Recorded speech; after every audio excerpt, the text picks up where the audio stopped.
Hi guys, welcome to another true crime story time where I tell you one true crime case that was solved using forensic science. Today I'm going to be doing my nails instead of my makeup, so I hope you guys enjoy. I do have a little bit of a cold, so yeah, just kind of ignore my manly Zahara voice. Anyway, you guys know the drill. The comment section is a privilege. Don't fuck it up. Now let's get into today's case. This all takes place in the year 2002 in Ysanti County, Minnesota, where a young couple, Deborah and Steve Hollerman, were driving home on a long, dark stretch of highway. Everything was fine. Steve was driving the car when, out of nowhere, something terrible happened. Steve slammed into the back of a vehicle that was parked on the side of the road. At this same time, Highway Patrolman Tony Schneider was on his way home when he responded to the call and headed over to the accident located off of Route 95, which is right outside of Princeton, Minnesota. When he arrived to the scene, he found his deputy already there. It appeared as though the Hollerman's red Jeep had ran into the back of an unoccupied vehicle that was sitting on the shoulder of the road. The vehicle seemed to have been broken down and sitting there for quite some time. Steve Hollerman was covered in blood and he was holding his wife, Deborah, and basically wailing. At first, it was very hard to tell who had been injured and how badly Deborah or Steve had been injured, but it quickly became obvious that Deborah was deceased. Paramedics arrived on the scene, but at this point, there was very little that they could do. Sadly, Deborah did not survive the fatal crash. Steve was taken to a nearby hospital where he survived with minor scrapes and bruises. A toxicology report was administered on Steve because they were trying to figure out what happened, why he ran off the side of the road like that. But the test came back negative for alcohol or drugs in his system. Other motor vehiclists at the crime scene told investigators they saw Steve pull his wife, Deborah, from the car following the collision. When investigators questioned Steve, he told them that he and Deborah were driving home from shopping when he accidentally drove off the side of the road and slammed into the back of the parked car. He said he remembers seeing the taillights of the car but didn't have time to stop. And police were questioning him. They were asking him if he saw a deer, if something distracted him. They were asking him all kinds of questions, trying to get to the root of the reason why he just drove off the side of the road. They were like, were you on your phone? Did something distract you? Did you see a deer? Did you just not see it? Like, Steve told investigators, girl, what is an investigator? Investigators. Steve told investigators that he was wearing his seatbelt, but Deborah was not, and that is most likely why she had the most injuries. He claimed that he was driving at about 60 miles per hour when he struck the other car. Now, although neither car had been totaled, the amount of blood on the inside of the Hollerman's Jeep would suggest that something of a sort would have occurred, like the car should have been totaled with the amount of blood on the inside of the vehicle. I mean, it was gruesome. There was blood everywhere. Now, Patrolman Schneider said it was more blood than he had ever seen in any accident. And he said he's been to a lot of accidents. He said he's literally been to accidents where someone's head went through the windshield and they were still able to speak to him when he showed up, like that type of accident. And there was nearly that amount of blood inside of their vehicle. And the Hollerman's windshield wasn't even broken, mind you. So it was just very bizarre from the start, but the vehicle appeared to still be drivable. Schneider went home to his family that night and he couldn't shake the feeling that something wasn't right. He kept asking himself, how could there have been that much blood, somebody dead, with so little damage? All things considered, it still looked like an open and shut case, but was it? An autopsy was performed on Deborah's body. During the autopsy, medical examiners discovered a fracture on Deborah's skull, and it appeared as though her head had been violently shaken back and forth. She also had bruising to her brain. She endured blunt force trauma to the head. The medical examiners felt that her injuries were consistent with that of a car crash, and her death was ruled an accident due to motor vehicle crash. When Schneider read the coroner's findings, he was deeply unnerved. He said he couldn't believe it. Like, he's seen dozens of car accidents. The windshield hadn't been broken, so there wasn't that much glass. What had caused all of the blood, Schneider wondered. Schneider became so invested in the case that he couldn't sleep. He said that when he would go home to his family, people were thinking that something was wrong with him because he wasn't really speaking, he couldn't really sleep. He was just so focused on what could have happened to Deborah. Schneider was just a patrolman with no professional forensic science training or anything like that.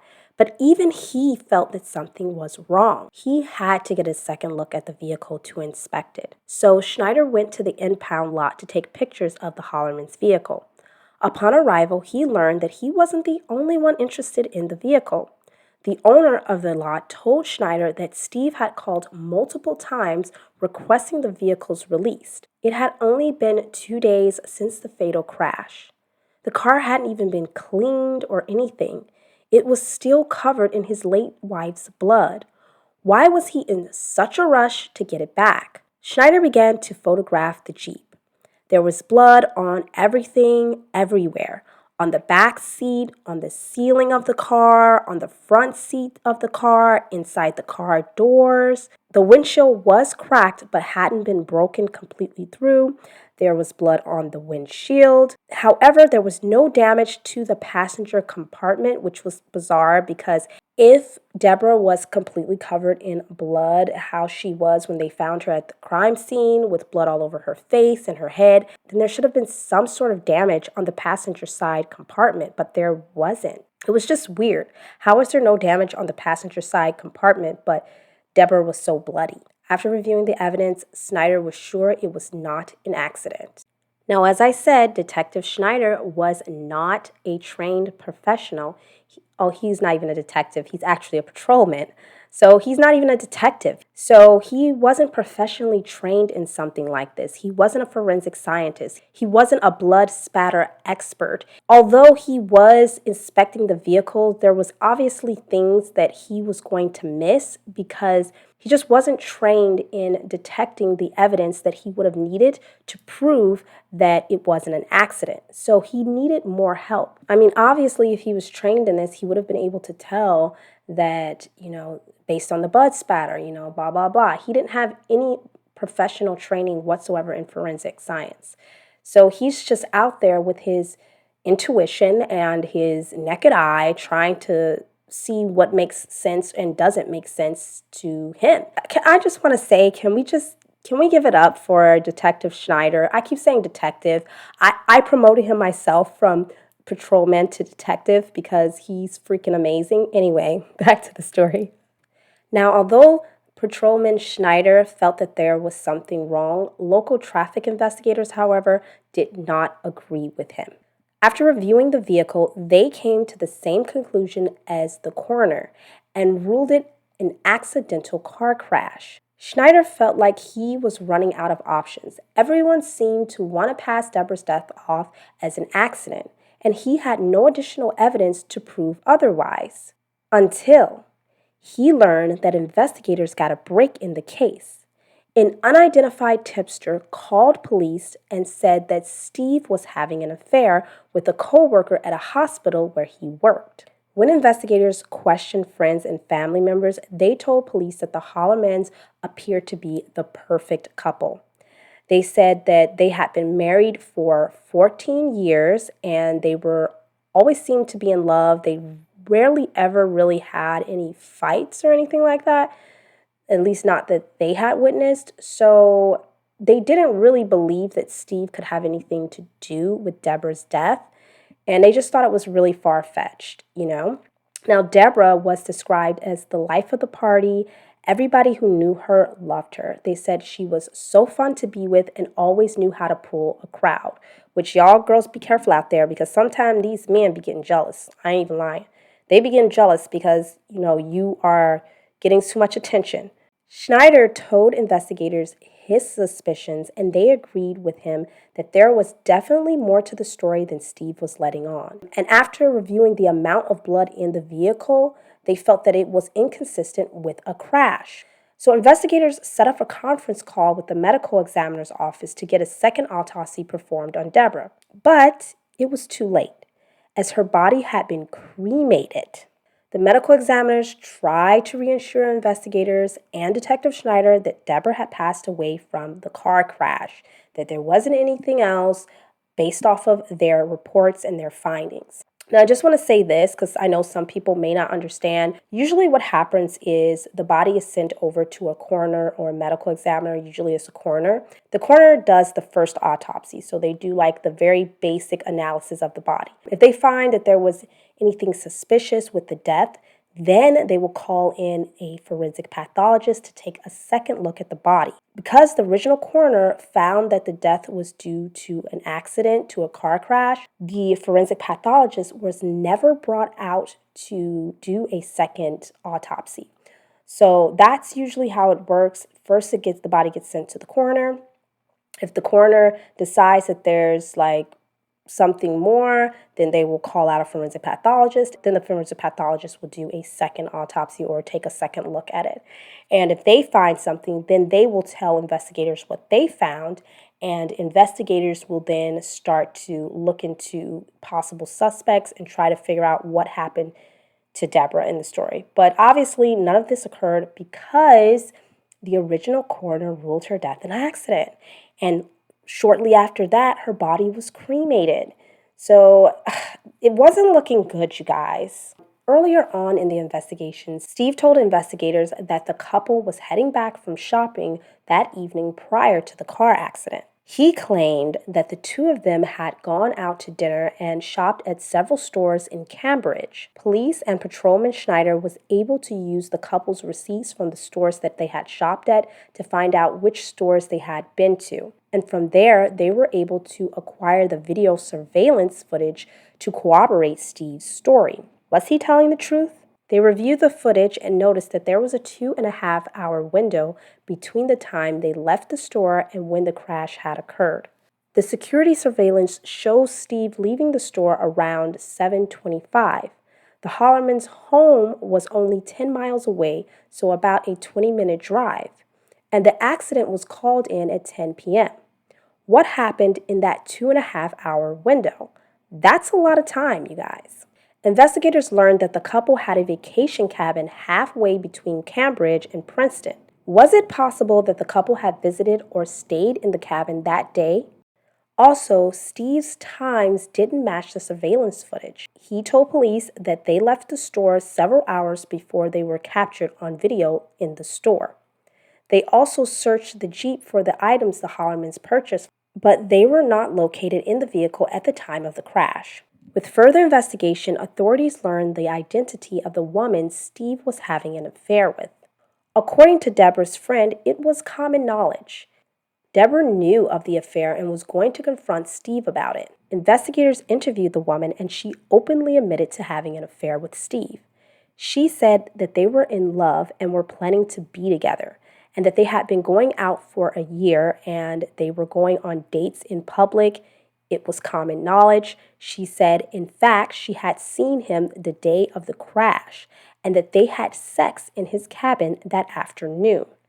Ciao. Investigators immediately got a search warrant and searched the cabin. When they arrived, they found the state of the cabin just as Steve's girlfriend had described. The bed was messy, obviously like somebody had been using it. And several of the items that Steve and Deborah had purchased from the store was also found at the cabin, confirming police suspicions that they had been at the cabin that night. But this wasn't enough, so investigators went back to the crime scene and they brought in an accident reconstructionist to recreate the crash from that night. They wanted to see how fast Steve was driving. He told police that he was going at 60 miles per hour. According to the reconstructionist expert, they are able to confirm the speed of the vehicle by using Sir Isaac Newton's law of physics, conservation of momentum. When a moving vehicle hits a parked or still car, the distance in which the car travels can tell the speed of the vehicle that hit it, because when one object strikes another, its momentum is transferred, all things being equal. They also take into consideration the weight of both cars and the friction in the tires on the road surface, as well as the angles in which the vehicles were struck. They used surveying equipment to measure the distance the parked car had moved after being struck, as well as the angles where it had been struck from. They loaded all of this information into a computer program and waited for the results. The results came back and it showed that Steve had been moving at approximately 38 to 42 miles per hour, not 60 miles per hour as he had told police, proving that Steve had enough time to maneuver or brake before hitting the parked car. It was becoming painfully obvious that something sinister had taken place, and investigators believe Steve was responsible. They believed Deborah's death was not an accident, but rather murder. When Deborah's family found out about this, they did not want to believe this. They felt like police was just harassing poor Steve after he just lost his wife, and they felt like it was too much. They just couldn't handle it. They did not want to accept that. Investigators brought in a lead forensic pathologist to take a second look at the autopsy entries and crime scene photos.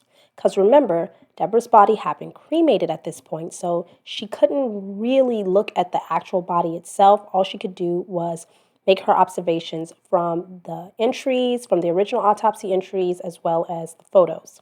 Based on the amount of blood in the vehicle, the lead pathologist also came to the conclusion that Deborah's death did not occur by the crash. Then the forensic pathologist got an idea. It was rather unconditional, but she put on protective clothing and climbed inside the blood-stained Jeep.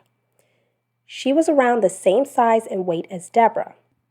As she sat eerily in place of Deborah, she said things got creepy real quick. But she knew how important it was to find out what happened to Deborah. As she sat in the vehicle, the first thing she noticed was a blood smear on the windshield. It had some sort of fabric pattern. It just so happened that Deborah had been wearing a heavy knit sweater at the time of her death. This was proof that she had been bleeding before the crash occurred. Because of the amount of blood deposited, she had to have been soaked when her arm hit the windshield. As she continued to analyze the vehicle, she found even more damning evidence that Deborah had been bleeding before the crash. There was a blood spatter pattern that ran down the window into an L shape. According to blood spatter experts, this is also an example of momentum. The blood was already dripping down the window when the vehicle jolted and suddenly stopped. It continued to run forward, creating an L-shaped pattern. Then they discovered 3 additional very important clues that would help them solve the case. Deborah's blood was found on the driver's side lever that adjusts the driver's seat. It had been pushed back as far as the seat could go. The steering wheel was bent, and Steve's bloody shoe print was found on the passenger side window, indicating that Steve adjusted his seat after he had contact with Deborah's blood, and before he crashed the vehicle and the steering wheel was bent. Based on the evidence, investigators believe Steve tried to kick the passenger's window out to create glass so that it made sense for all the blood that was inside of the vehicle already before the crash had occurred, before running into the back of the other car. Finally, forensic scientists found what they believed to be the murder weapon, the knob used to adjust the passenger side window. It had the most blood and hair from Deborah on it. Based off of this, the forensic pathologist came to the conclusion that the knob was the murder weapon that created the lesions on Deborah's head, as well as the fractures on her skull. It was now apparent how Deborah had died. Steve had smashed Deborah's head against the knob multiple times, causing the injuries that led to her death, and then tried to stage the scene as an accidental car crash. Steve was arrested and charged with Deborah's murder. During the trial, Steve pled not guilty. He admitted to hitting Deborah during a heated argument, but said that he was driving her to the hospital when he accidentally crashed into the other vehicle. The judge, however, did not believe him. Thanks to forensic science and patrolman Schneider, Steve Hollerman was convicted of second-degree murder and sentenced to 30 years in prison. What did you guys think about this case and my nail look? Please let me know in the comments down below. If you like videos like these, you can check out my other videos. I'll leave a link on the screen here. Like, comment, subscribe, share, all the great YouTube-y things, and I'll see you guys in the next video. Bye!